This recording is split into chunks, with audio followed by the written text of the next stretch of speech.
સુરત શહેરમાં વહેલી સવારથી વરસાદ વરસી રહ્યો છે। શહેરના અનેક વિસ્તારોમાં ધોધમાર વરસાદનું આગમન થયું છે। સતત 2 દિવસથી વરસાદી માહોલ જામ્યો છે। દક્ષિણ ગુજરાતમાં વરસાદનું રેડ એલર્ટ જાહેર કરવામાં આવ્યું છે। તો રેડ એલર્ટના પગલે અત્યારે અવિરત વરસાદ વરસી રહ્યો છે। 2 દિવસથી સતત મેઘરાજા ઘમરોડી રહ્યા છે સુરત શહેરને। દક્ષિણ ગુજરાતમાં વરસાદનું રેડ એલર્ટ।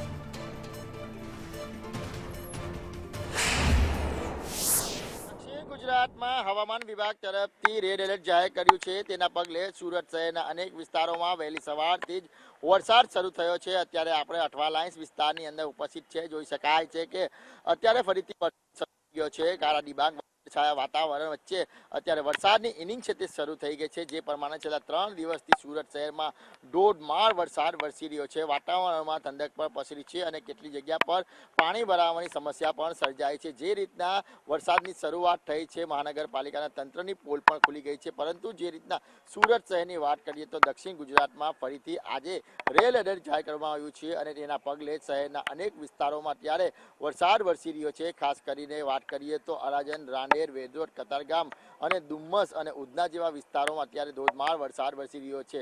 શહેરના અનેક વિસ્તારોમાં આ પ્રમાણે વરસાદ વરસી રહ્યો છે। વહેલી સવારે જે લોકો કામે ધંધે નીકળ્યા હતા તેમને બીજાવાનો વારો પણ આવ્યો છે। શહેરની અંદર વાત કરીએ તો અત્યારે આ પ્રમાણે વરસાદ વરસી રહ્યો છે। એટલે હવામાન વિભાગ તરફથી જે પ્રમાણે સુરત ને દક્ષિણ ગુજરાતમાં રેડ એલર્ટ જાહેર કરવામાં આવ્યું છે, જેના પગલે જ સુરતના અનેક વિસ્તારોમાં અત્યારે આ પ્રમાણે વરસાદ વરસી રહ્યો છે। કેમેરા પર્સન કુશલ ચૌધરી સાથે મનીષ પરમાર, સંદેશ ન્યૂઝ, સુરત।